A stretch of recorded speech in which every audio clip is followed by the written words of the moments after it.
So from this video onwards, we are going to look into extra stuff, right? Extra details that you need. It's better that you know these things, because sometimes they might come up in your paper as a question to prove, right? Prove something. So it's better that you know this. First of all, we start with this theorem: image of a point on a line. So what is an image, right? So you see a mirror here. If you have a mirror, then if you put something real in front of it, and it will make an image of it, right? So how does the image work? Image will appear at equal distance. So this is P, real point, and I'm going to put image, right? Imaginary point here. So two things must be satisfied.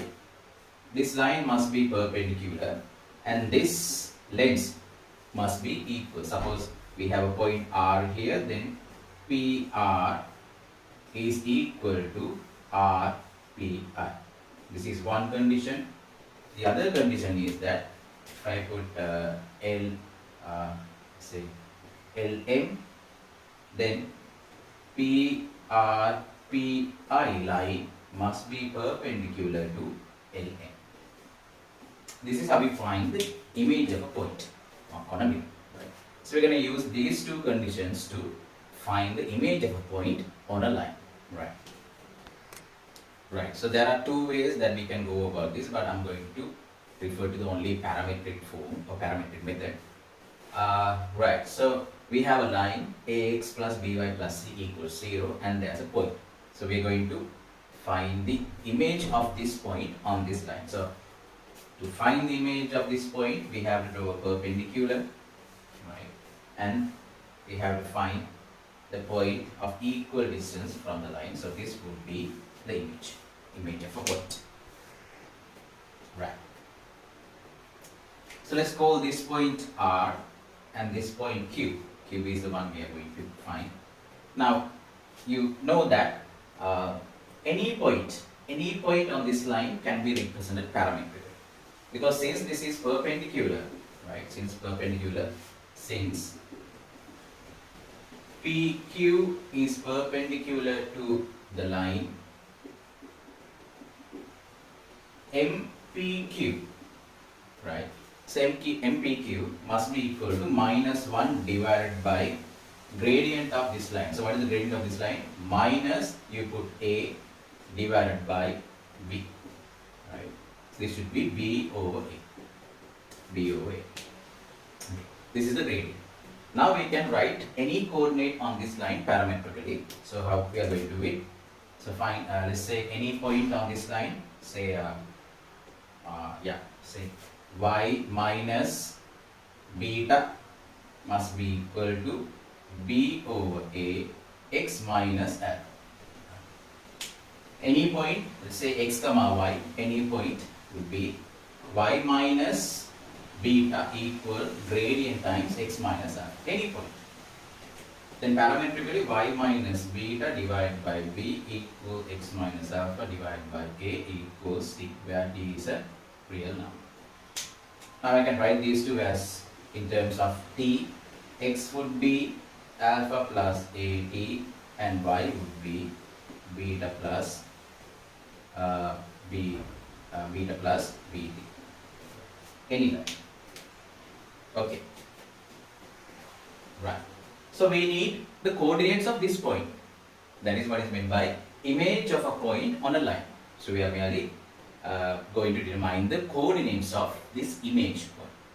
So this coordinate can be written as alpha plus at and beta plus bt. Okay. So now we are going to use the fact that this line is divided evenly by this point R. So these two must be equal. Therefore, the coordinates of this point can be obtained, directly obtained.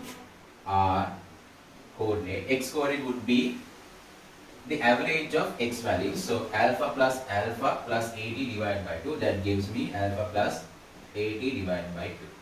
Then y coordinates would be beta plus beta, that is 2 beta plus bt divided by 2. Then I get beta plus bt divided by 2.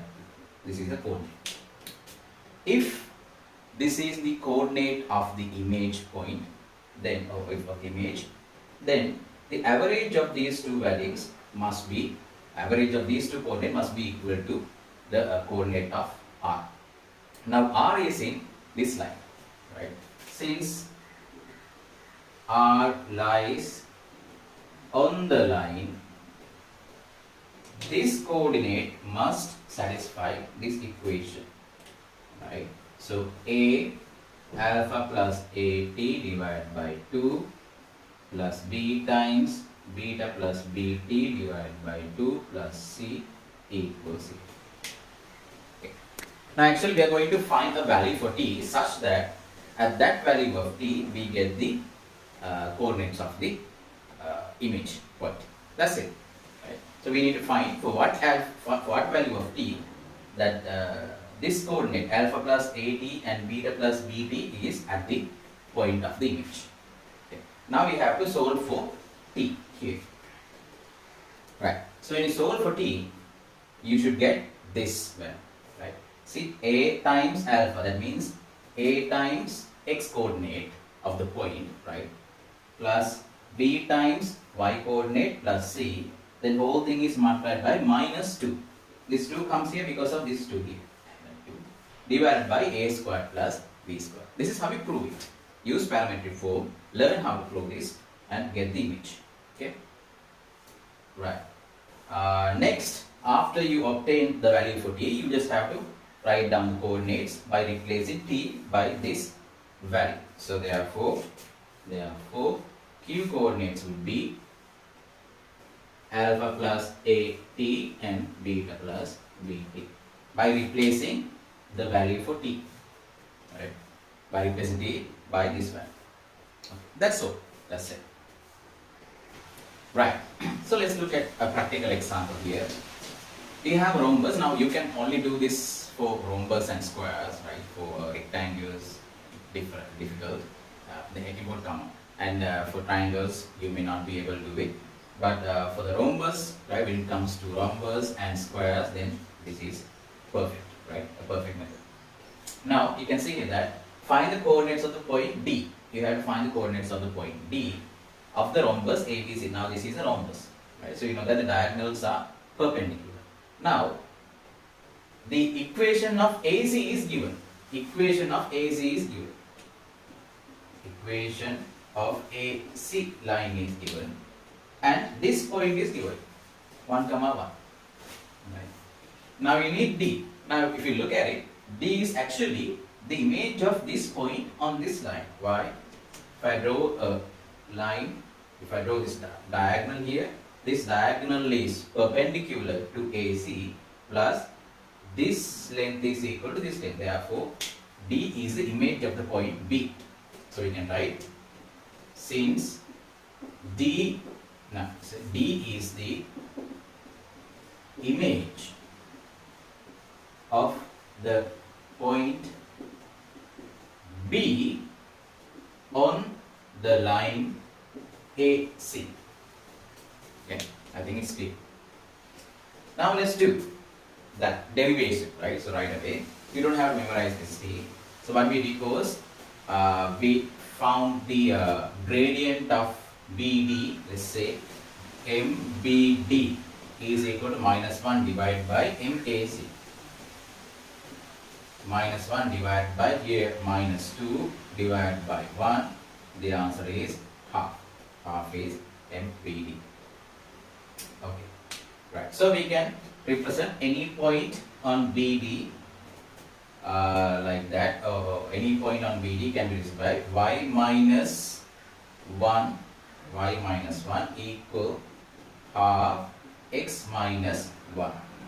So y minus 1 divided by 1, x minus 1 divided by 2, right, equals t, where t is a real number. Okay. This implies y is equal to 1 plus t and x is equal to 1 plus 2t. x is equal to 1 plus 2.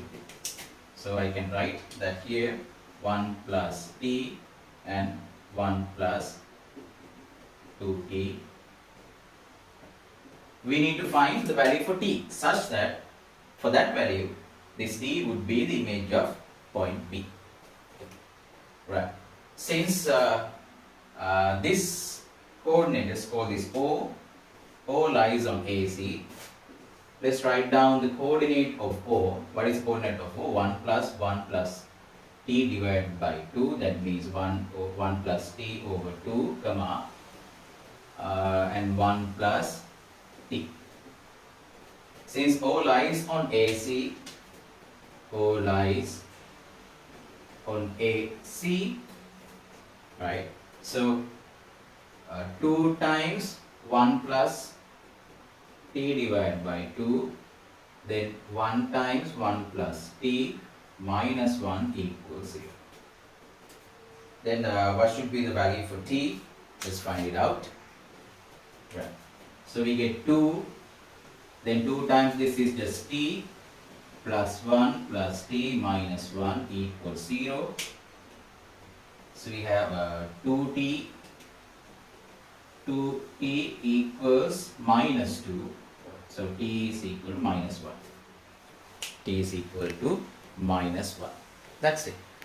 Therefore, this implies coordinate of the point D would be 1 plus, here is minus 1, then 1 plus 2 times minus 1. Therefore, this is just 0 and this would be minus 1. This is the coordinate of the point D, because D is actually the image of point B. Right, so in the next video, we will see how to find the image of a line on another line.